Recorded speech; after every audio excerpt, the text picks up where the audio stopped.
You are listening to the Angie Chu Podcast Radio Network. I'm not sponsored, but gray matter, blue light glasses are really stylish and nice, and I like them. So buy them. Gray matter, sponsor me. Hello, everyone, and welcome to the Banana Toast Podcast, where we are recapping the Circle US Season 1. This is Episode 6, titled Anonymous Trolling. And without further ado, I am one half of this podcast, the Angie Chu. I am the other half of this podcast, everyone's favorite father figure, weird uncle, black truck driving, pancake eating and loving, hot dog connoisseur, and hockey jersey wearing now, Papa D. Woo! I'm so happy you're getting into hockey. It makes me so happy. Didn't say that. I just like hockey jerseys. They are comfortable, long, and flowy, and they give me room. I could technically work out in this, and nobody would know if I had a ripped bod or not. I don't, but that's a possibility. Maybe one day. Maybe you'll join the workout bros chat from this episode. Oh my god. Yeah, and I'll probably be Shuby. Let me phrase this. I want to be Shuby. I'll probably be Chris. But we'll get into that. We will. I want to keep you guys updated, on what's going on with the challenge season 37, because, of course, we started this podcast on the challenge, and we've transitioned into the circle because a member of this season on the circle is going to be on season 37 of the challenge. Nothing confirmed, but sources are saying they're anticipating 37 dropping late July, early August. So in about 4 to 6 weeks, we'll have a new season. Like we might be double teaming this show for a bit right at the end, because we're coming up close. Apparently they're doing the final next week. So whoever's in there, good luck. I know a few favorites of mine started this season. There were a bunch of new people that seem really cool. So hopefully everything shakes out well. Hopefully for Papa D's sake, Josh is the first one gone. But I'm excited. So of course we'll let you guys know when we know an official date on that. And also they have confirmed that they're doing a season of challenge All-Star season 2. It's sounding like it might be like a battle of the seasons type thing. They haven't started filming that yet, but they'll probably start after 37 ends, I would assume. And I don't know if this is the Road Rules reboot or not, but I know they are doing a Road Rules reboot. Wow, that's a tongue twister. But they're also filming a third spin-off show that's apparently going to be similar to Champs vs. Stars. So we might have 4 Challenge-esque shows coming soon. We will not podcast all 4 at the same time, so hopefully they space those out for you guys. And of course, I would like to do more seasons of The Circle. There's only 2 currently, because they're probably going to start pilfering more of these people. And if season 38 has US season 2 cast members, I'd love for us to have covered that.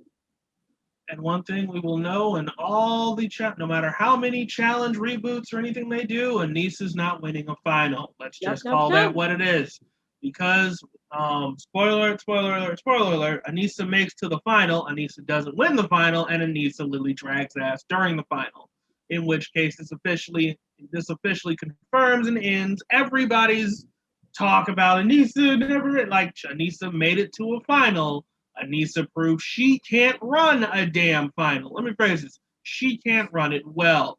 I didn't watch it, but I did get most of the details and stuff from just video clips and stuff from Facebook. And basically, she was dragging ass. She did not do well in the final, but I made it. That's great. Boo-boo. No longer. If you make it on a regular season of this show again, do not complain about I can't make it to a final. Chick, you got to a final with literally a bunch of people on your level. Veterans, old school people, basically people in their 40s who've got just as much aches and pains as you. And you know what? You still dragged ass. No. I will say as a perceived spoiler, because I think I remember seeing she was going to be on 37. I'm not positive, so it's a perceived spoiler. But Mark Long, aka the Godfather of the Challenge, had a mega 50th birthday party a couple weeks ago where he rented out an Airbnb in LA and he flew in a ton of people. So pretty much if you'd been on the challenge Real World or World Rules, you were invited. And also if you were in LA and could just talk the challenge, you were invited. So I wish I was in LA for that reason. But a lot of people like Derek and Johnny and Jimmy were like just going crazy with the Instagram stories. And on one of Jimmy's stories, Anissa was at this party and Beth asked her, where's your sling? And she was like, I don't care about my dislocated shoulder. I'm looking fly at this party. So if Anissa is on season 37, I don't think again that she wins. And I think she probably is going to get DQ'd at some point. Just throwing that out there. I don't like looking at spoilers. I normally don't put spoilers on this podcast, but since it was just on Jimmy's live feed, where anyone could see it and it made its way to the challenge Reddit as well. It's a perceived spoiler. I don't think anyone's going to be mad at us for saying Anissa doesn't win a season. I think people would be mad if we said she won and we spoil her win, but unfortunately at this point, I think it's expected that Anissa doesn't finish, and she has a high injury ratio as well. Yeah, and you know what? It's not surprising. Now, again, we're not hating on Anissa. We're not saying anything really negative about Anissa per se. What I am trying to say at this point is she's not built for a final, and this has nothing to do with her. Like, this is nothing superficial. I mean, literally, she can't run a mile. Okay, no. That's like me saying I can win a final. I can't run a mile. In proper shoes, whatever. I need 6 months to a year to train for this shit. Literally. This isn't like I'm going to drop everything. I'm going to quit my job, go to this damn thing, do this shit, and just get my name out there. I can't run a final. I will be a rookie version of Anissa. That is horrible. Let me phrase this. I'll be the rookie version of Anissa. That is horrible. That is dead weight. That is literally like, I'm not getting laid.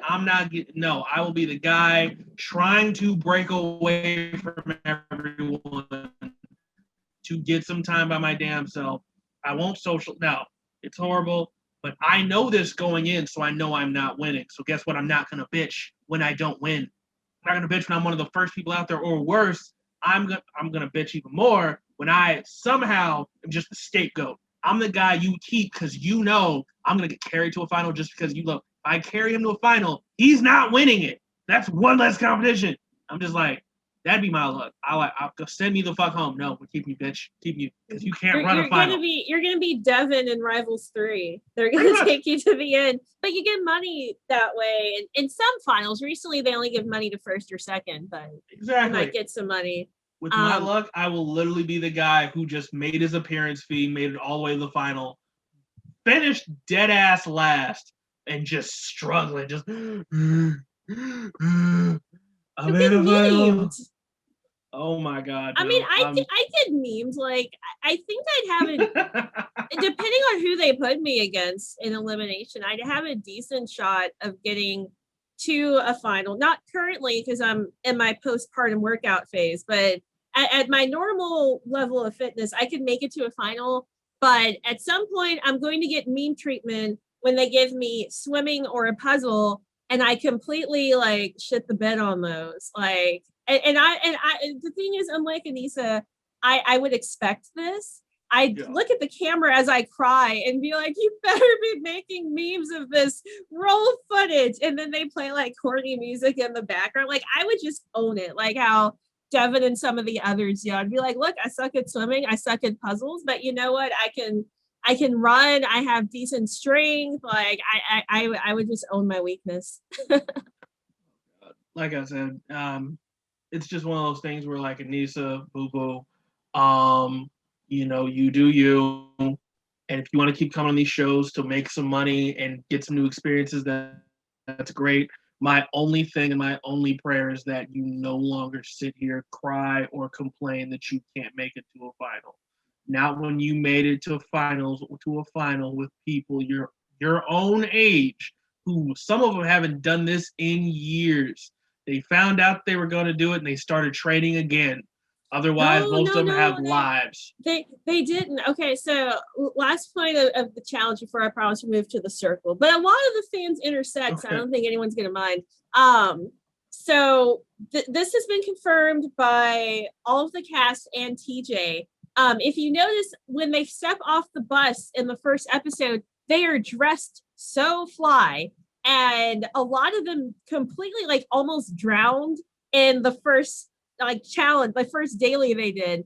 And the reason for that is production and TJ, to get a good laugh, told them all it was going to be like a summer vacation, just a happy reunion with some of the old school carnival game type things. And so they came in expecting a party, and then day one, TJ's like, so I'm making you guys do stuff that's even harder than the real cast does. And then he watched all of these like geriatric patients like floating in the sea, and he's like, okay, now I'm going to make you jump from trucks. And so none of them were prepared going into it. Now for season 2, a lot of these like older vets have been working out because now they know what's going to happen. But none of these people were prepared. So they came in at whatever level of fitness they normally have. Oh, Jesus. Oh, my God. Okay. So, in other words, for all their fans listening, when you get a call to go on reality TV, just start working out. Just start immediately.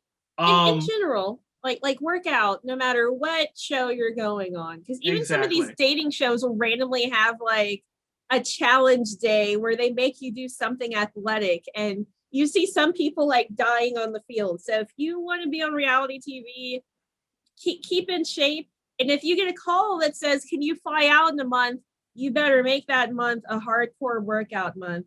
Ironically, I'm drinking a protein shake as I'm saying this, but yeah. The day you fly out in a month, quit your job that day, spend the next 4 to 8 hours in a gym every day. Just every day. Leg day, arm day, I don't care. Every day. But yeah.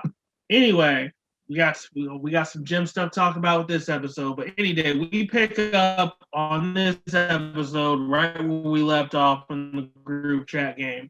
Mercedes calls everyone out for thinking she's a catfish, and she asks people to own their anonymous posts. And nobody says shit but Joey. Joey just flat out admits his shit like, yeah, this was me because I couldn't help it. The faker the juice, and he's just like, yeah, this is me, he owns it. Mercedes, Karen just basically is like, yeah, I knew that was your punk ass. Anyway, that's why I'm sending you home. And then just basically the game ends after that. And the only thing that really stood out to me is Alex/Adam has a very loud tie-dye outfit that the narrator feels the need to roast him on, like, I'm exhausted looking at you. I'm exhausted looking at your shirt and your pants. Good God. Yeah, the narrator, like, you can tell the people this narrator likes and doesn't like. And, based on what they say and how they treat these people. And this narrator is not a fan of Alex. There's little digs at Alex, like, constantly in this episode. And I'm not, my Siri's going off. And I don't mind that whatsoever. Because we won't talk about him as much in this episode, but we'll still get into some of Alex. But after the game ends, Rebecca decides, this is a chance to build an ally. So Rebecca, aka Seaburn, messages Mercedes and is like, how do you feel? They really ganged up on you. I'm on your side. I'm here for you. And Karen, aka Mercedes, is smart and is like, I'm not sure if Rebecca really feels. Okay, I'm gonna take my Apple Watch off because Siri won't shut up. But she's not sure if Rebecca really feels bad or she's just trying to build another ally. But at this point, she's so beaten down that she's like, you know what, screw it. I'm gonna be nice to Rebecca and keep her as an ally, because at this point, she doesn't know how many allies she has. She knows she has Chris, and she might have Rebecca, and that's about it. And Seaburn's basically, feeling the same way, where there's no personal vendetta against Karen, but it is more of a friendship of alliances. And we've seen this a lot from Seaburn, which is smart, playing the sweet game, but also kind of building these little connections with people to stay so safe. Meanwhile, while this is going on, Adam messages Sammy and is like, I regret picking Rebecca for the date instead of you. Rebecca is nice, but you're more my speed. And Sammy's like, okay, I'll be nice because I need him on my side. And she's like, well, my makeup and outfit were looking fly the other night. And, and Alex's Adam is just like, I need someone who can handle all of me. And so Sammy's flashing back to the arousal comment and she's disgusted. And she's just saying cordial for the game purposes, but she does not like Adam and she does not like this situation. No. And oh my God. Bro, you are talking like an attractive person, trying to like an unattractive person, trying to be an attractive person. Like this, like, no. Trying to be out there and outlandish and edgy. And it's like, just no. You are coming off as awkward and creepy and aggressive. Like, be the guy you want your daughter to slightly bring home. Like, good God, don't be this dude. Just slightly. Just don't be this. Like, yeah, slightly. No dude wants their daughter, wants to meet the guy who's just railing their daughter. Like, no guy wants that. Like, I don't give a damn. Like, you're still gonna feel some type of way. Like, so hi, basically. Like, no, make no mistake. When your daughter brings home a guy who they're fucking, you're saying hi, and you're being cold, you're shaking their hand. Hey, how you doing? Basically, all you're saying is hi. I'm the guy railing your daughter, and your dad, and the dad's just going like, hi. I know you're the guy railing my daughter, and I fucking don't like you. No matter how fucking cordial we're being, we know, like, we already know you are turning my daughter. You are doing nasty things to my daughter, and that's the unspoken conversation and greeting that we're having at that moment. Like, in that moment, we're still having, hi, I'm the guy railing your daughter. Oh, I know you're the guy railing my daughter. That's why I do not fucking like you. Because you are doing nasty things to my daughter, and you're making me think of her in a way that I don't need to be thinking of her. Good God. And she's her mother's daughter, and I know how much of a freak her mother is. I do not need that shit passing down generation. That's the conversation every guy has with their father. With their potential father-in-law, their girlfriend's father. Mentally, that's the conversation we have in a course of 10 fucking seconds. Don't be that guy in real life. Like, right now, you're the guy who's literally, I guarantee you're the guy who wouldn't be surprised if you walked up to your wife's father and be like, hi, I'm the guy who literally railed the shit out of your daughter and got her to marry me. Hi, I'm the dad who's going to kill you if you ever say shit like that to me again in real life. Like, for real. Like, that's who this dude's being, and I can't stand it. Oh my God. Like, I'll get rid of this man on principle, send him back to his wife, humbled as fuck, and be like, dude, you better be you moving forward. Like, if his wife ever sees this, she has to slap him every episode he's on and opens his mouth at this point. Not for flirting, just for being that cringeworthy. Like, no. It's different if it's flirting. Like, if it was good flirting, be like, oh, okay. Try to mint some money. Like, no. Like, oh my, you're just creepy now. No. It's not even the flirting. You're just fucking creepy. This is bullshit. Well, I think what keeps me from having as, like, a visceral reaction as I do on most of Adam's episodes is what happens next. This happens twice in this episode where Adam decides to flirt with Rebecca, aka it's Alex flirting with Seaburn. And I just love how awkward and cringy these scenes are. Because Seaburn also is not very fond of Alex. But is having to pretend to be as a presumably straight man. I don't know if Seaburn's ever. Some of these people have said their sexuality, some haven't. I haven't seen anything for Seaburn, so I don't know if he's straight, if he's bi, what. But he's having to flirt with Alex. and it's not fun to him. But Adam is like, you're more flattering than your twin sister. And luckily, before things can get too off the rails, an alert happens. And I swear production did this on purpose. This is, I'm pretty sure the only time in these 2 seasons that we see a conversation interrupted by an alert.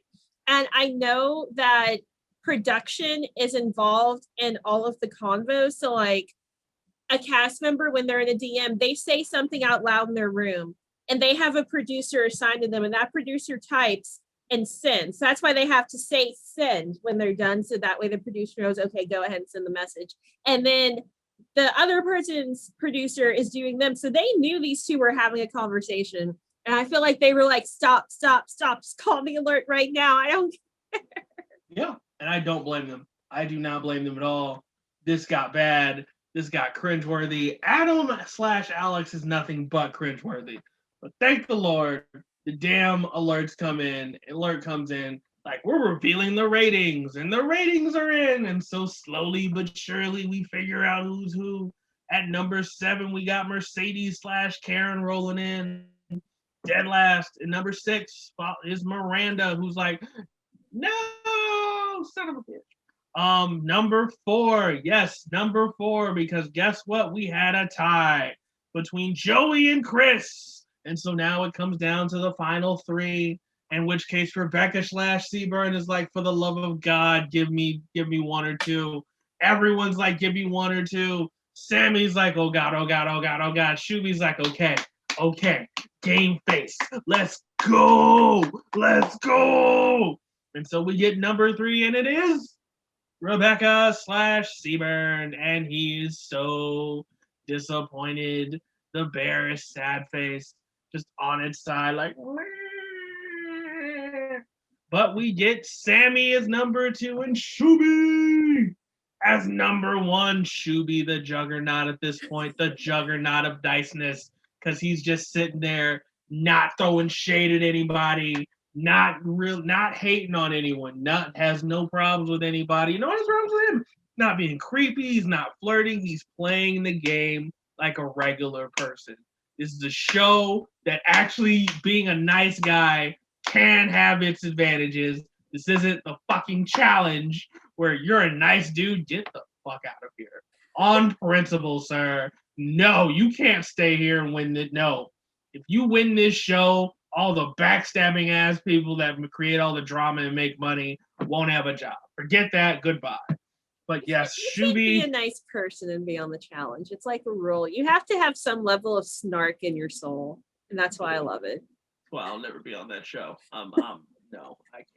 Like here, because no, not even because I'm nice, but I know for a fact they'll push me to that level, and I don't want to go there because they're fucking pros, and I'll be a rookie at that level. Not even the competition. It's like just literally me being an asshole.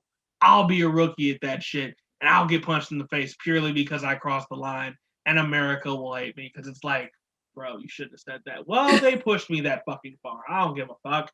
So yes, I dropped the C-bomb. I fully believe they'll get me to drop that at that point. They're that manipulative and angry, and I don't even drop. I don't like that word.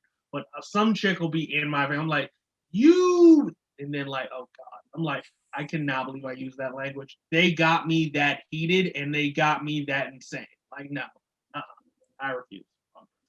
But anyway, like influencers debate, basically, deliberation. Yep. So I've got some notes for this. Before we do that really quick, some quick things with the voting. This is the second time Chris and Joey tied. I don't remember if their last tie was 4th or 5th. I think it was a tie for 5th, but interesting to see these 2 tie. I believe this is their last tie for both of their durations on this show, but interesting that they both tied together.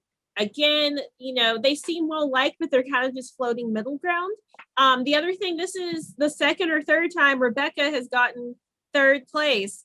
So it seems like, a lot of times when people are voting, a lot of their votes are going the same way, and they're just changing some of the votes of these like top people. Like you see some people going to the top and then the bottom and then the top and then the bottom. And some people are just hanging in the middle. So personally, I think a good strategy is hang to the middle, get to the end, and then try to boost your way up. But interesting to see this breakdown. But in the deliberation, Mercedes and Miranda are nervous, mainly because of their connection with Sammy. Everyone else, they're still a little nervous, but they're pretty chill. They're like, I think I got this. They have a connection with one or the other where they think they're pretty much good. And Joey's like, whoever gets voted out, can you come visit me? I look cute today. I'm like, oh, Joey. Yeah. He wants that visit. Why? Because he hopes it's a hot chick like Miranda, and she actually looks like Miranda. Like, I look cute today. To where, let's face it, you trying to get it in real quick before they leave. That's all. You just want a quick. Like, you want a quickie, and you want a number. Like, being like, just, oh, God. We're like, oh, shit. Things got a little heated up in that room. We're going to move on to the rest of the house. Who finally realizes that no one's coming to their room. Well, someone's definitely coming in Joey's room. Wow. Which case, part of me has to believe these walls are thin. In which case, I do want somebody to just have rough, loud sex in there, just be like, yes, and they're like, did I not mention the breakdown of this? Okay, so the building that this is filmed in, it's in England. And all of the seasons are filmed here. So whether it's the UK, the US, French, or Brazilian versions, they all use this same pad. They have super thick walls. It's like the Challenge apartment building, and they fly everyone in at the same time, and they don't tell you when you're showing up. So if you're one of the first 8, you find out then, and you get to be all excited. And if you're one of the other ones, you're in like the dingier lower level apartments until you get to move up and take one of the cool apartments. But there's only been, at least from what I've seen online, because I still need to watch all of the international seasons. There's only been one incident of someone hearing someone, and it's, I believe it was in one of the UK seasons, because they have 4 or 5 seasons now. And apparently there's like a loud, crazy guy. The way to describe him, it reminds me of Bear from The Challenge. Of course. Another story. But apparently he was so loud, screaming and jumping, that like a contestant or two heard him and was like, who is that? And later realized like what it was. But in general, like, they've reinforced this stuff and spaced the people out far enough that they can't hear each other. So that's good, at least, because they want to make sure no one accidentally sees each other or hears each other. And so by them having just like, this is our building, they can regulate that better than just finding like a hotel and throwing these people in it. Yeah. Okay. In which case that makes sense. But basically during the deliberation, they deliberate on everybody. You got Miranda's a flirt and is basically unpredictable. You don't know where she's gonna land. You got Chris as a threat due to his brains and empathy. He's trying to stay in the middle. You got Joey is honest and open, but he's flirty and stays in the middle as well. Which explains the voting at this point. Why they're both the same, because nobody hates him, but nobody has a lot of love for him except Shuby. Shuby ain't letting him go. Or the damn Shuby loyal. Broy Joey. For real. Shuby got loyalty. And then we got Rebecca / Seaburn is sweet, but they think it could be a cover for just other dubious things. And then you got Mercedes / Karen, who the only argument or the only question is, do we keep her around just because we think she's a catfish and she's an easy vote later down the line to just not get money? Or do we remove her now because we think she's a fucking catfish and the scapegoat, nobody's gonna give a shit if we throw her out because everyone else thinks the same thing? And so they deliberate. Shuby steps up and defends Joey. Sammy is like, I'm suspicious of Mercedes. And basically, meanwhile, as we already covered, rest of the players are just freaking out. But side note, I'm not gonna lie to you, I do love Adam's pants. They're big, they're flowy. I'm not gonna lie, I'd rock a pair of pants like that. If they had to come in tie-dye, I'd take them like that as is. But otherwise, like, I would wear them all Pride Month if that came like exactly like that. Otherwise, they'd be my lounge house. They'd be my lounge around pants, just being like, these are my Angela Bassett knockoff flow pants, where I can move around and have plenty of movement. But yeah, like side note, I do love his pants. It's the only positive thing I'm saying about you, motherfucker. Fuck you and your cringe ass fucking stop chat styles. Every time you open a chat with a woman, I'm like, hang up. Internet issues. Stop. Producers. Buffering. just circle of hell. Spinning circle of death. I don't know. Something. Stop this man. Good God.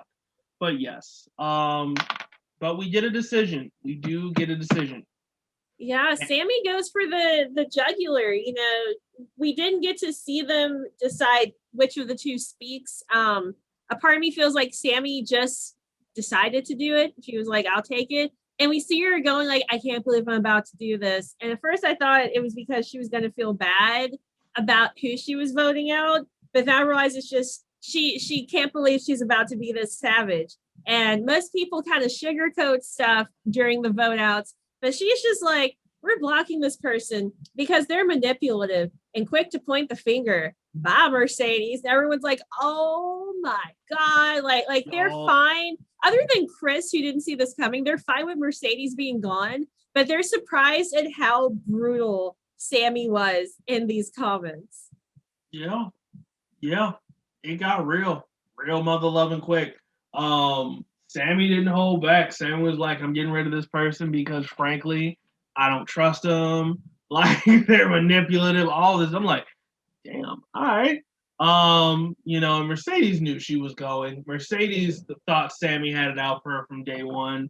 I'm not gonna say that. What I'm gonna say is that she was suspicious. She's been suspicious for a minute, but so has everyone of everybody at this point.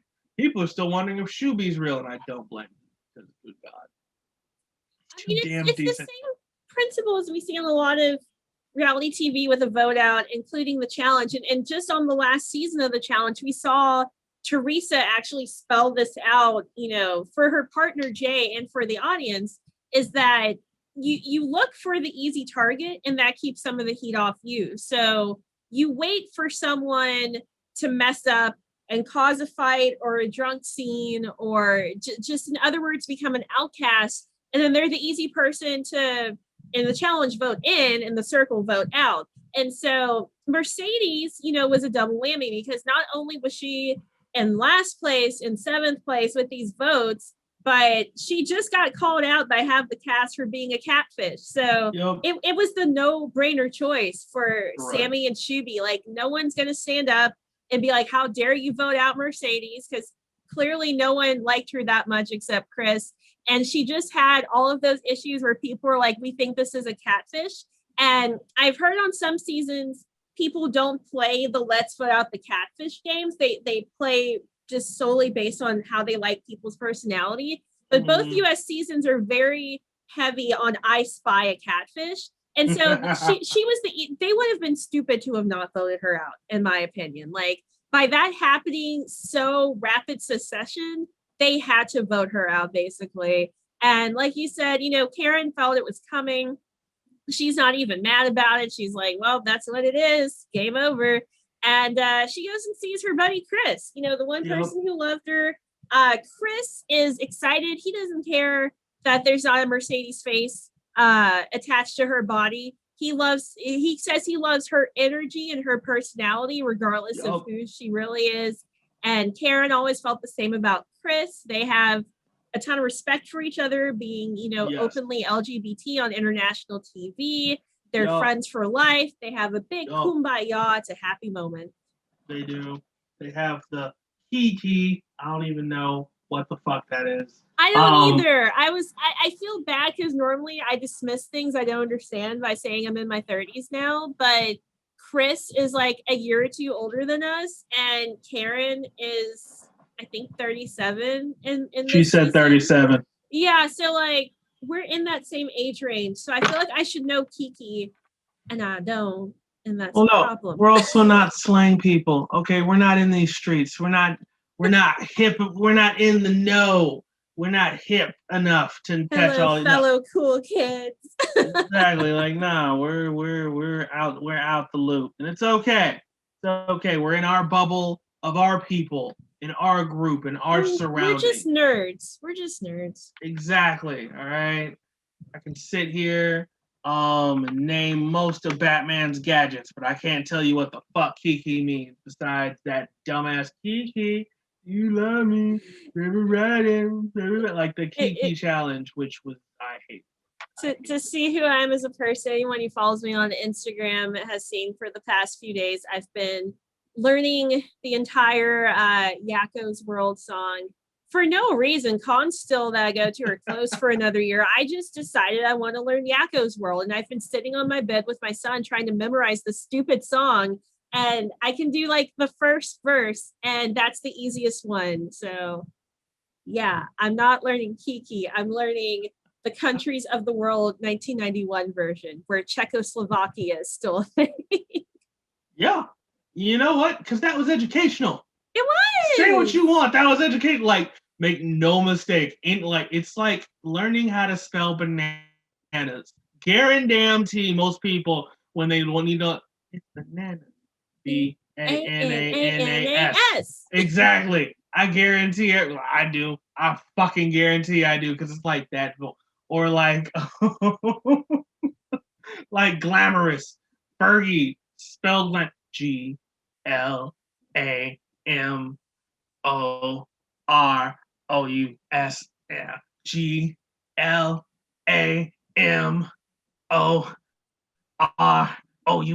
We riding first class up in the sky, dripping champagne.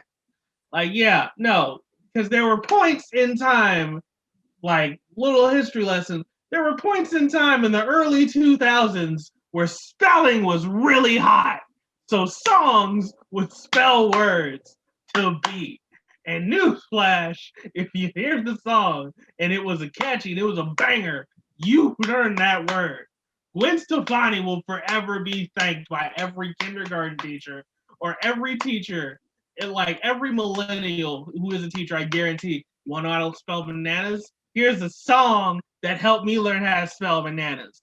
Let me get the PG version. Let me get the G version of it. I don't need y'all saying, this is my shit. This is my shit. Shit is but like, nah. You don't need to hear you can just go walking down the hallway. This shit is bananas. This ish. Like, nah. Yes. I guarantee Gwen Stefani is teaching kids how to spell bananas to this day. Thanks to that song. Yes. So because we're an educational podcast, we want to be, I just Googled what does Kiki mean, and dictionary.com says that Kiki is a social gathering, usually for the purpose of casually kicking back, gossiping, and sharing stories. It grew out of Black American gay social culture and later was made more widely known in the song Let's Have a Kiki by the Scissor Sisters. Now I love the Scissor Sisters song Filthy Gorgeous, but it's the only song of theirs I've heard. So they're one of those artists where I'm like, oh my God, Scissor Sisters, but I literally know one song by them and I just really like that song. So the more you know, a Kiki is a social gathering for spilling the tea. And yet another thing we can thank Black culture for providing for the entire world. Also, side note, never heard of Scissor Sisters. Doesn't sound like a band I would have heard of, I'm being completely honest. Because part of me thinking like, did you ever play Tony Hawk's American Wasteland? No. They were on the soundtrack. That's how I found it. That sounds about right. But no, because I guarantee part of me thinking like they can't be lesbians. That'd be too on the nose. So they're probably straight women who probably just like play off being pan or something. I don't know. And like that'd be the first like Scissor Sisters. No, they can't be. Just because it's too on the nose. No. But anyway, God, we are so off the rails. The next day. I let us go more off the rails with this show because for anyone who hasn't watched our challenge episode, since the challenge is twice as long, our podcasts routinely go over 2 hours. I think our shortest ones are like an hour 40. And most of our circle ones are done by an hour 10. So and that's with us going off track. So I'm fine with when I listen to podcasts, if the podcast is like the actual material is shorter, I don't mind them going off the rails, but I'm not going to listen to a 3-hour podcast is what I'm getting at. But if it's funny enough, I will. I cannot lie to you. If it's funny enough, I will. If it's funny enough, if people love us, they'll listen to us, and I hope you love us. Like, it depends on the content. Like, I'm not gonna lie, I can listen to a 3-hour podcast from Busted Open about wrestling. Like, guarantee I can do that. I can also listen to a 3-hour podcast about comedy, like Whitney Cummings' podcast. Oh my God, love that shit to death. I've listened the Kat Dennings the Kat Dennings episode of her podcast, 4 hours long. Listen to it on the way home to Illinois. Sat through the whole damn thing. Oh my God, amazing. But also, I love Kat Dennings. She's too smart for me. Like, I know she is. Like, she's that witty, smart person who reads a lot. And I'm like, you are so attractive and so amazing. We would have nothing in common. You read a lot. I watch. I read a lot of comics. You don't seem like you're really into that, despite the fact you were in Thor repeatedly. But and also WandaVision. But at the same time, I'm like, I don't feel like we're gonna have a lot to talk about because you're gonna be sitting there reading. I'm gonna be trying to watch Netflix. Like, that really feels like our dynamic. Like I'm gonna get you a sweater and you'll genuinely like that. And that's great. You're gonna look at me and like, I got you a gift card. I'll be like, dope. Guess where I'm eating tonight? Call it a day. And like I feel like she, like, just from that podcast, I'm like, you want something meaningful with like somebody who's sarcastic and slightly witty, like you. I'm like, that's not me. I'm stupid and just simple as fuck. Like, I take you at your word. If you I take you at your word. If you say something hurtful, I'm gonna think you're serious. Not like, I was kidding and just like ribbing. I'm like, oh, well, I changed all of this just because of that. Really? Yeah. I'm sorry. You're thoughtful. You're thoughtful. But yeah, no. But anyway, like Kat Dennings is amazing. But yes. God, so I lost our track of thought. I really fucking did. Damn it. I've got my notes tapped to where we are, so we're good. So the next morning, Chris, he's sad he lost his friend, but he's happy to, have met her and seen she's still a good person.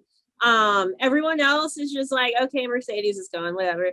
And then they watch Karen's video and they are all open mouth stunned to see her. And Shuby, sweet little Shuby, is literally dancing that he actually caught a catfish. And he warns the other catfishes that it's shark season. And, everyone, as they see her talking, they feel like they like, Karen more than Mercedes. Like, Joey's like, why couldn't you just be yourself? Adam says he likes Karen more than the quote filtered as Mercedes photos. So everyone seems to warm up to her quickly, and without giving anything away from either season. I don't remember there being a lot of drama from season 1. There was a ton from season 2. Season 1 seemed to really get along with each other's actual selves at the end of the day. So they really have bonded more with Karen, which we see with a couple other catfishes coming up, that they love the actual person more than who they thought was entering the arena. Exactly. But pretty quickly, Chris, Rebecca, and Sammy have a Mercedes chat, and Chris just openly says, Karen went to see me, which I think everyone figured. He's like, she had a heart of gold. Sammy says that she seemed really genuine, and then she spills the tea on Adam. Papa, do you want to talk tea, or do you want me to talk tea? Oh God. Okay, so here's what happened. She's like, so basically, Rebecca Seaburn is like, just wants to dish that. So let's talk about Alex/Adam. Sammy was flat out like, it's like, so he flirted with me. Like, he came talking to me and like saying like, he wished I went on the date and stuff like that. And all Seaburn is like, yes, this is what I needed. Like, he's a flirt. Like, But don't worry, you got nothing to worry about from me because he's a fucking predator, I swear, at this fucking point. Like, oh my god, dudes.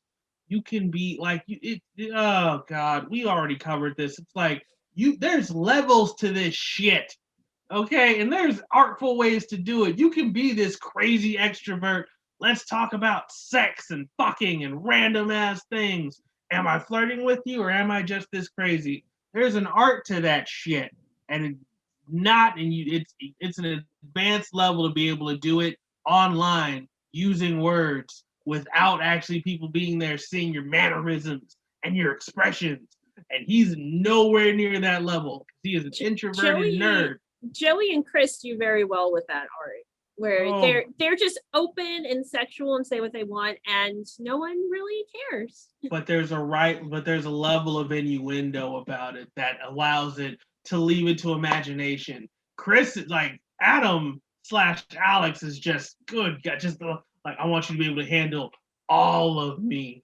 Arousal. I'm like, oh my, ew, no, you sick bastard. Handle yourself and arouse your damn self. Go sit in the corner and masturbate to photos of your wife and pray she doesn't leave you when this show comes on. Not because of you flirting with somebody, but because of how you did it. Go home and learn how to flirt from your damn wife at this point.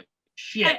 I love Seabird in this scene as well. And we see more of this for the rest of his time on this show, where he's trying to do so well at being Rebecca that in a way he's slowly becoming her. So like this whole time he's hearing this, he's like, Adam's just another dog. And he's got like the hip cocked, the butt out, nice ass, by the way. And he's got like this stance and he's just like, honey. And I'm like, oh my God, I love this.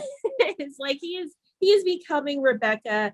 And I hope Rebecca, when the real Rebecca, when she watched this, loved this as much as I did. Like, this is amazing to see, because it doesn't seem like he's putting on an act. His mind is literally transitioning into this from having to basically cosplay her for so long now.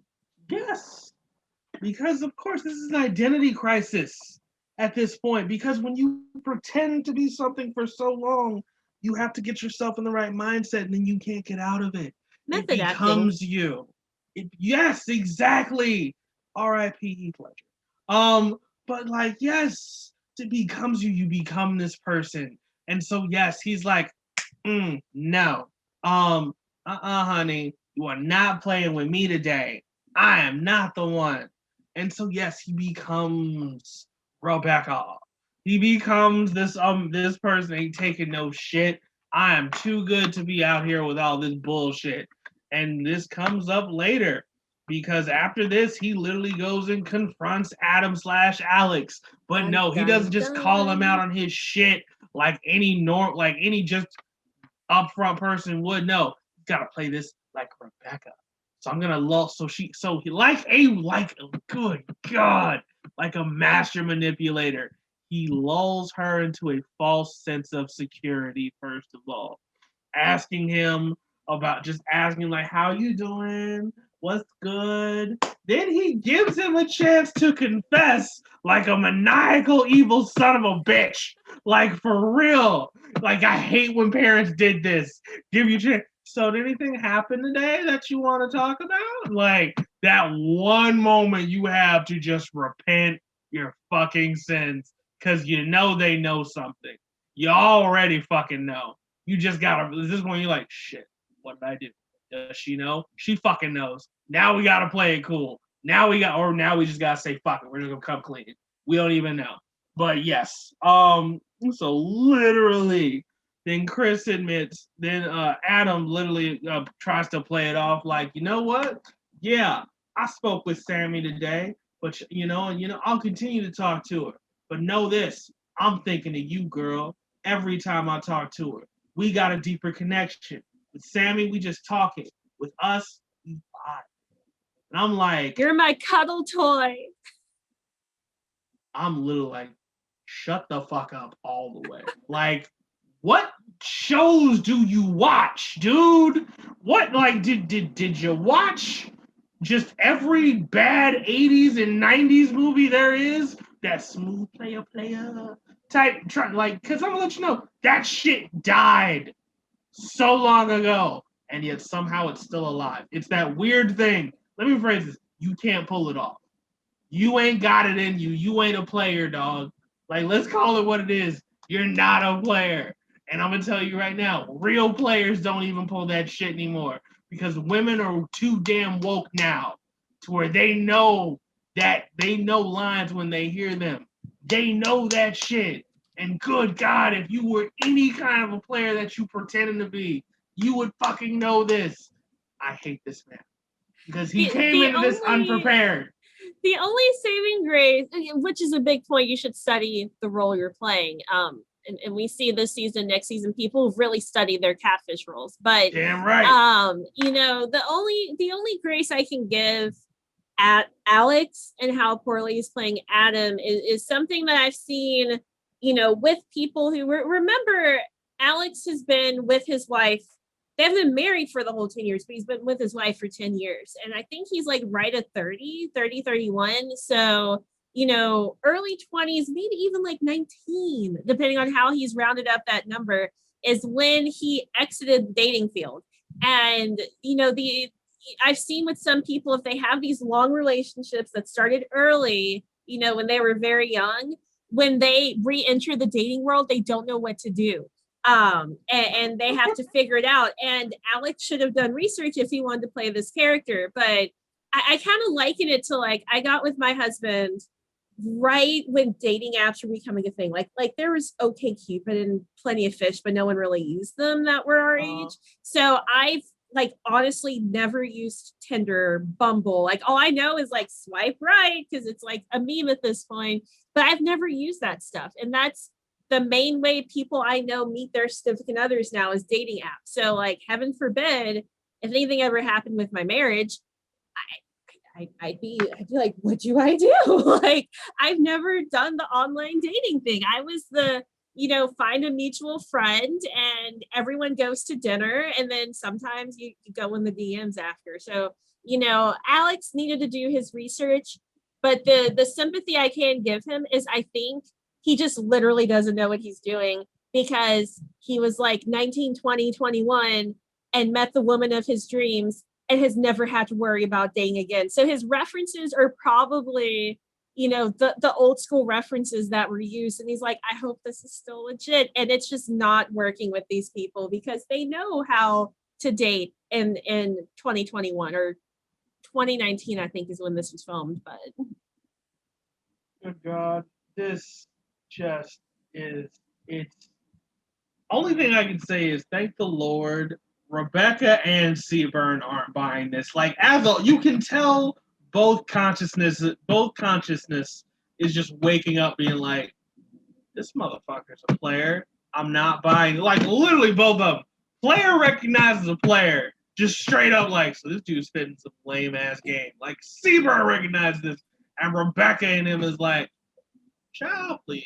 This motherfucker over here trying to play me after talking to Sammy. Please get the fuck out of here.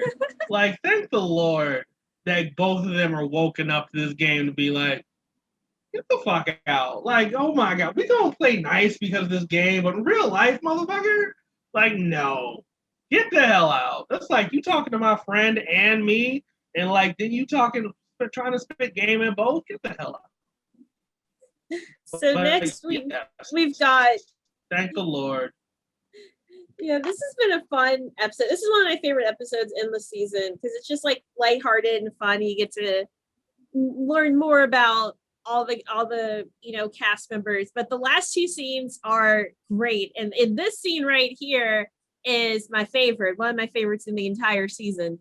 It's basically the bro workout. So Joey, who wants to keep enemies closer than friends and realizes Adam is his competition because they have so much in common, messages Adam and admits like we have a lot in common, we should talk. And Adam, who's just chilling nakedly in the bathtub in a bubble bath, calls himself Joey's sexier big brother. Joey says he is in the gym, so he was most likely working out. But he's like, I'm currently working out. what are you doing?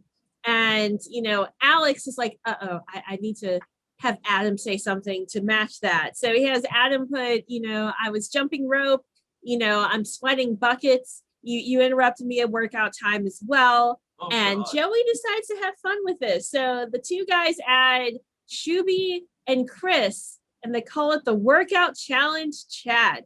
And Adam says they should have a workout challenge between bros and do push-ups, and the first to 50 push-ups wins. And what we see is sweet, innocent, lovely Shuby dropping to the ground and actually doing his push-ups. Meanwhile, Joey is just chilling in the gym. Alex is still in the bathtub, and Chris is just eating his chips. And then Shuby gets to 50 and messages in the chat, I just hit 50, and all the men are just like, yeah, you win. Just so we're clear, Shuby, damn it, is a man of truth and honor. And I just want to say, Shuby, you are too good for this show. You are too true. You are too good for this world, sir. In real life, I hope you are out here making decent money, working hard, working smart, because I'm going to let you know right now, everybody should want to be Shuby in this situation. Everybody should want to be that guy that's out here doing the work, getting the work in. I want to be Shuby right now. I know for a fact I'll be Chris. Like, yeah, let's do some workouts, man. Let's go. Let's go. Just sitting here like. I was about to ask, who would you be in this scenario? So you'd be eating the chips. I ain't chilling in a bathtub. If I'm lucky, I'd be Joey, and literally, like, to keep myself sane in some type of shape, I would have just gotten through with my workout routine where, like, you know what? I'm about to do 50 push-ups. Yeah, I'd probably be but Joey, I did do my work, so I don't feel guilty. I'd probably be Joey or Shuby. I want to be Shuby. I want to be the guy that's just like, I'm just going to do 50 push-ups. I'm going to do 50 push-ups. That's my workout for the week. We're done after 50. I'd be Chris. I know I'd be Chris. Just like, okay, I'm going to let y'all do this. I'm going to go get some chips. And then hey, good job, Shuby. Woo, Sharky Shuby. Let's go. You win, buddy. Gentleman's fucking bet. Like, Shuby is a... Damn it, Shuby. Oh, my God. I love Shuby. Shuby better win some money on principle at this point. Like, you're a good dude, so we're just going to give you some money. Why? Because you're just a good dude. And if you don't got any titty pics in your DMs, people going to find you because you're on social media. Shuby's on social media somewhere. Like, it's not like he's not a social media icon or anything like that, but he's got a Facebook. And somebody's sliding into his DMs being like, Shuby. Shabam, what's good? Titties! And like, you're a good person. I'm gonna show you tits because you're a good person. And you didn't even ask for them. But you need to see some titties. See, Shuby's one of the ones I'd love, a look back on like a Where Are They Now? Like some shows do, because Shuby came in as so pure and innocent. And what's funny on shows like this is, guy or girl, when they get off the show and it airs and they start getting, fangirls and fanboys sliding in the DMs, they have a very odd reaction where they're like, I don't know what to do. Like they literally don't know what to do because they never really experienced that, or at least on that magnitude. It might have been a one-off in the past. And they're always really sweet. Like you never really see them transition into someone more diabolical. They're always just kind of really chill, like, oh, that's nice, don't send those again, okay, how are you doing today? So I would love to see how Shuby is handling his newfound fame. It would definitely let you guys know, if I ever get super famous, I will not encourage boob pics. Know that I have saved them. I am not good enough to sit here and say, oh, I deleted them. Like, no, they're probably on my phone. You're probably you can save them. You're just not supposed to share them. Like they were sent to you, so technically they're stored on whatever they were sent to you on anyway. It's only a problem if you repost them or you send them to someone else. And that's not gonna. At the same time, like, I'm still that dude who's like, ladies, don't be sending boob pics. don't send nudes. Just don't do it. I don't care how spexy you are, or if you're an accountant or whatever. Like, I get it. But at the same time, I'm not talking about accountants. Maybe I am a little bit. Anybody who at some point doesn't want these photos used against them at all, don't send them. Like, don't. If you don't want, like, pretty much, don't send stuff you don't want your parents to see. It's a simple ass rule. Not even send. My rule of thumb is never take a photo or video of something you would never want leaked, nor should you put anything in writing you would never want leaked. Because even if you don't send it and it stays on your personal computer, laptop, phone, tablet, anything like that, I mean, stuff gets hacked. I mean, we remember the Apple Cloud leaks Oh my God. several times over the past few years. So like, don't even take the shot if you don't want it out there. Like do what you're comfortable with. Where if worst case scenario, this leaked onto the internet, you don't want to be one of those stories where it's like my life was ruined because you were like a teacher of a Catholic school, or you contemplate suicide or something. Like I know the answer is people shouldn't be jerks and hack your stuff, but since we do live in a world with jerks, it's like, do what you want, but make sure if it gets out there that you can at least somewhat own it. Like I have stuff, not just photographic, but like things written and stuff with friends that I would prefer never see the light of day. But if it happened, I'd be like, you know what? It is what it is. Yes, I did this. What you gonna do? Bring it, bro. Bring it. Like, you have to make sure you can own whatever you produce in the technological age. Absolutely. Thank the Lord. And also, side note, if you're gonna send nudes, don't put your face in it. Have some plausible deniability. And your tattoos. Watch your tattoos. Exactly. I will admit, in my younger days, I sent a dick pic. It was she asked for it literally because she sent clit pics. Okay, like she sent nudes, so I sent a nude. Luckily, my face is not in it at all. It's just a dick on a sink counter, just close up, so you can't really tell how big, or you can't really determine size. There's nothing in there to compare it to. In which case, I'm like, at some point if that surfaces, one, I'll know fucking send it. Fuck it, I know. Second of all, you know what? I'll be like, I have plausible deniability. Because you know what? My face isn't in it. There's nothing in it from me that says it's me or anything. So I got some plausible deniability to be like, I mean, I don't know what happened, dog. Like, that's just a picture of black dick. It is what it is. I don't know. But yeah. So it's like plausible deniability. So like, if you're gonna send schmoods, good God, don't put your face or any of your distinguishing tattoos in it. Like, now I'm never sending nudes or like anything from the freaking chest up. And I mean, I have distinguishing tattoos now. And I'm like, send no. them. Just get like a photo editing app like Retouch or Snapseed and take the tattoo out. That's too much work. Oh my God. It's quick. I have to show you. Like not for nudes. Fun fact: I've actually never sent a nude. I've always been more of a suggestive person. But my mother hates tattoos, and of course I've been collecting them over the years. And she likes a lot of my photos I take though, like some of my selfies and cosplay photos, wedding photos. But she doesn't like the tattoos. So a lot of times if I send her a picture, she'll say, that's nice, but I don't like the tattoo. And then I literally edit out my tattoos and send her the clean photo, I guess you would call it. Yeah. And it takes maybe like a minute or two. And at first it was frustrating, but now it's just kind of funny. And I'm like, okay, fine, I'll take the tattoo away.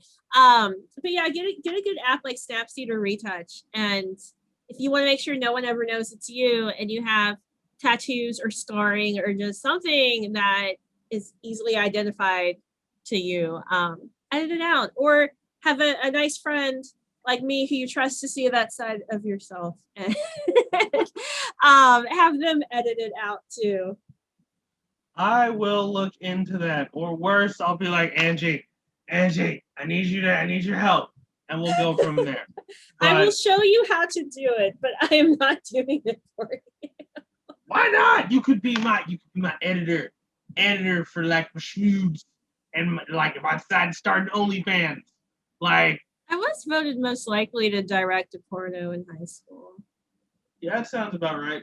And since I've known you, that sounds about right. You damn near directed a porno with me in it. Like it wasn't a full porno, but at the same time, like I Ford the River will be burned in my head forever. My immortal movie. Shameless self-promotion. Oh my god. Time to Ford the River. Oh god, that will be burned into my head forever and a day. Like put that onto this YouTube channel. Oh my god, that'll be burned in my head forever. Just wow. That's a story for another day. But anyway, we move on. Speaking of dirty stuff, yeah, it's the dirty emoji contest. So it's Sammy's turn because Miranda failed. Oh yeah, Miranda's turn. Sorry. Yeah, it's Miranda's turn. Sammy failed to get that peach emoji because at this point, and we're gonna learn at the end of this. Like Joey may need an update on his emoji lesson. But go ahead. Yeah, so I had a typo at the start of my notes. I put Sammy. I meant Sammy lost, and it's Miranda's turn. So, yeah, Miranda messages Joey, just like, "Hey, hon, how's it going?" And Joey, completely honest, it's just like, "I'm currently naked and shaving my body, and I need help shaving my back." And Miranda's like, "Oh my god, like this might be easier than I thought." So they have a little back and forth. Things go nice, but then eventually he sends her a chili pepper, just a little small red chili pepper, and Miranda is confused because gentlemen normally don't send the chili pepper to represent themselves. And she's like, I don't know if this means it's small, or if he sent that on accident instead of the eggplant. So she asks, like, do you mean the eggplant? And she sends a picture of it. And Joey's like, I don't know what that is. And so he calls it the purple guy. And he's like, yeah, sure, the purple guy. And he sends the eggplant with a winky face. So Miranda wins. And I'm just dying at this conversation. And she announces she's going to take a cold shower, which ironically is what Joey told Sammy the night before. And Joey says his DMs are also open and sends another purple guy. I think he calls it like the super purple guy or something. And I was telling Papa D before we started. Or like the super jalapeno. Yeah. Like, God. I was gonna say, like, it's just so wholesome because, like, you expect Joey would be the kind slipping in DMs and being dirty, and he doesn't know the meaning of the eggplant. I love it. No, it is not. This sweet, innocent mama's boy. Just in his soul. Some of it's been preserved to where, like, I don't know what the eggplant emoji means. He may not know what that peach emoji means either. And that's okay, damn it. No, you can go your whole life without knowing that. Go your whole life without ever having to send that. Don't send it. Don't send it unless you are talking to a chick who is legit DTF. Otherwise, like, no. Unless you're getting that vibe energy from her, and I mean legitimately, she's throwing that vibe out there. Don't send it. Never send it. Just literally be like, hi, and call it a day. But yeah, no, he legit doesn't know what this thing is. I'm just like, wow. You're the type of bro I would think would send it, but you didn't. You don't know. Oh my god. Okay, respect, sir. Lots of respect. I love Joey. Like Joey. Joey builds on me each episode, and I just love this. Like, it's so wholesome. It's so I would expect this from Shuby, not Joey. And so I love this. And Miranda runs to tell Sammy that she got not one, but 2 eggplants from Joey. And Sammy's like, geez, was he just slanging it everywhere, which had me cracking up more. And then she ends the conversation by saying it's good to know he shaves. And I'm like, oh my God, I love this show. I love this show. Yes, it's. Oh God, yes, she got it twice. He doesn't know any better, and I'm just like, wow, bruh. I Mama wonder his raised you reaction right. watching this back. Good for you. Like, I just want to know what he thought watching this back. Like, oh, that's what it means. And then we end the episode with the reveal that we get not 1 but 2 new friends next week. We have 2 new friends coming.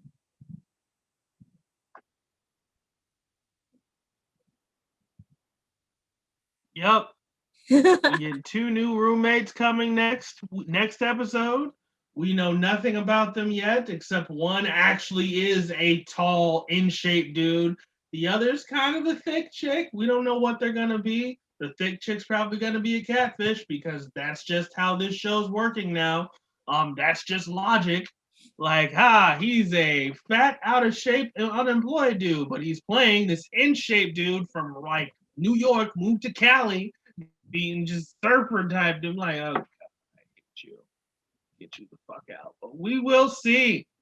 We will see what happens. This show. The one thing I'd like don't catfish kids. The one thing I'd like to see, which spoiler does not happen in either of the US seasons. I don't know if it happens in any of the international, is we have a lot of people that basically play themselves but with a different picture because of insecurities. I want to see someone who plays with their own photos but creates a completely different life, and they've like done research to try to, you know, make it believable. Like if I was like, I'm trained to be an astronaut and I'm just spouting out all this space jargon and chemistry and physics and stuff, like, and then in the end it's like, it's my face, but I'm not really an astronaut. Like I want to see someone do that. I think that would be fun, because what brought that thought is, before we recorded this episode, I was thinking, you know, what would I do on the circle? Would I be myself or would I be a catfish? And I would definitely use my own photos. And I was like, would I be me or would I play up my personality? Or would I just create a completely different personality, like for the sake of reality TV? I'd probably be myself, just a little more extravagant, real talk, but it'd be me. But I wonder if that's happened on another season where it's the person's face, but it's like, whoa, you're what? Like, that's not what you said you were. You said you were a vet and you're a football player.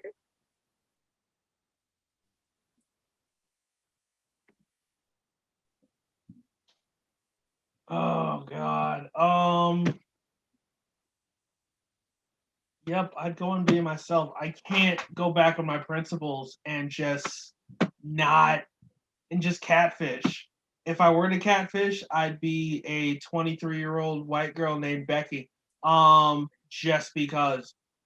That being said, you have no idea. I have an inner white girl. It comes out every time I listen to Taylor Swift or Katy Perry.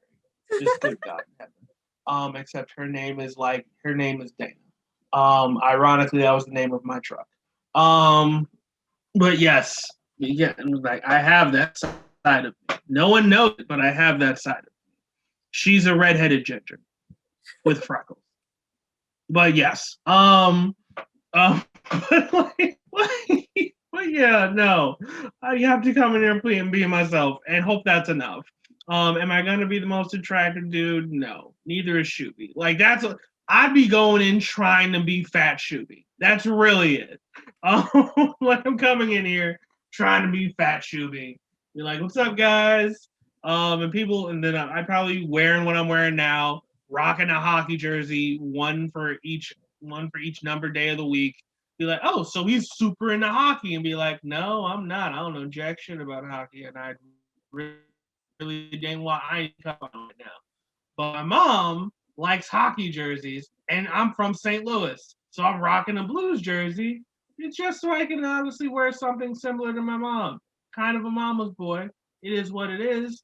I just don't want to wear it around a lot of people because then they'll ask me about hockey. And I'll be like, yeah, dude, no, I'm not super into hockey. Even though that would make me more interesting because I'm a black guy into hockey. But it is what it is. It is. So next week, episode 7, we will get to meet these two new people.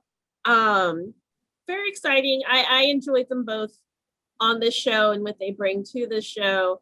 Out of curiosity, I have my calendar up. So let's see, today's episode 6, so 7, 8, move calendar, 9, 10, 11. So I think including the reunion, there's 13 episodes, which means we will be done recording on August 12th. So I'm thinking we probably, from what they're expecting, will probably overlap with the challenge 1 or 2 weeks. But that's coming down the pipeline. So we'll keep you guys posted on that.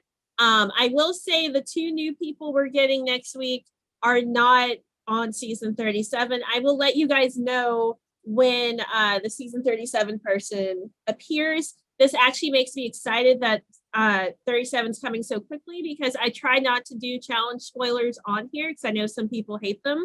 And I wanted to announce this person when we got to his debut episode. And MTV will probably be dropping the cast list in the next week or 2, so that way I can freely be like, this is who's on the challenge without spoiling it. May he do well. If he's still in it, maybe he'll do well in the final, which is next week. If he's not, hopefully he had a good run because I would love to see more circle people on the challenge. I think a lot of these people are in the kind of shape and have the personalities that could be really good for the challenge. And most are pretty young. Most of these people are mid to late 20s. So they're a good debut, whereas a lot of debuts recently have already been in their 30s and with families. So they have a very short time to be on the challenge. These younger folks, they can come back for season after season after season. Yeah, I can understand that. In which case, we will see. We will see what happens. Overall, as much as I thought, that being said, Adam/Alex give me a shit ton of cringy moments, which I can't stand. But we will see what happens next week. In the meantime, go ahead and hit them with them socials. So you can find me on all social media at the Angie Chew. So for those of you watching on YouTube, that's YouTube. If you haven't tried it, you can see our beautiful faces on the YouTube at the Angie Chew too. I'm also on TikTok, Instagram, and Twitter primarily. I've been posting more on all social medias recently, some fun videos and stuff because it's nice and warm and fun outside, and vaccines are amazing. So you can watch all of that. And I also post updates for the podcast on my Twitter as well. And so does Papa D. So definitely do that. If you are interested in seeing some of this season's Circle members on TikTok and the videos they make, I went looking for them last week after we finished recording, and I followed quite a few. The only ones I didn't follow are the ones that don't have any videos up. I'm weird like that. I won't follow an account until there's at least one video, photo, whatever posted to it. I don't like following dead accounts. And so unless it's like a close friend, I make an exception that way. But I followed several. If you go on my TikTok, look on the most recent followed. I think I've only followed like one other person other than them. So, Joey's active, Miranda's active, Shuby is active. There's a lot of fun, active people. I've been enjoying adding them to my watch page. I dig it. I may go on there, follow some people. You can find me on the Snapchat at @PapaD618. You can find me on the Twitter at @PapaD618. You can find me on the Instagram at @PapaD618. Don't find me on Facebook. I don't trust anybody on the Facebook at this point who isn't already my friend, who I don't already know intimately. You can also find me on the TikTok at @poppity_618. In which case, if you do and you want to give me a follow, you're more than welcome. I do not post things, however, I do watch videos.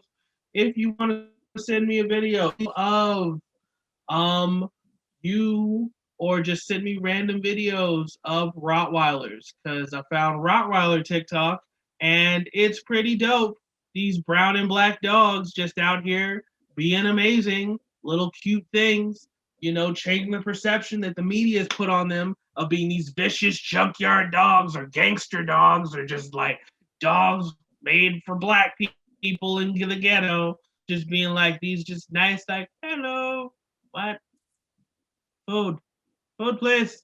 Give me food. It's really about it. Food, playing with puppies. Also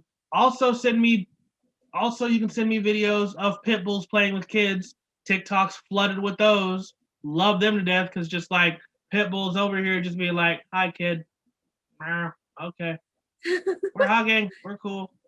Like pit bulls over here like, don't touch this kid, it's mine. My child. Fuck with this kid. Yeah, they're nanny dogs. Fuck you. Just random dog, baby. Yes, that bulls the original babysitting dogs. I'm just like, this is dope. I want a pit bull so bad now. Like I don't want a baby, but I want a pit bull so bad. Maybe one day. But thank you guys so much for. Anyway, peace, love, and pancakes, y'all. Bye-bye.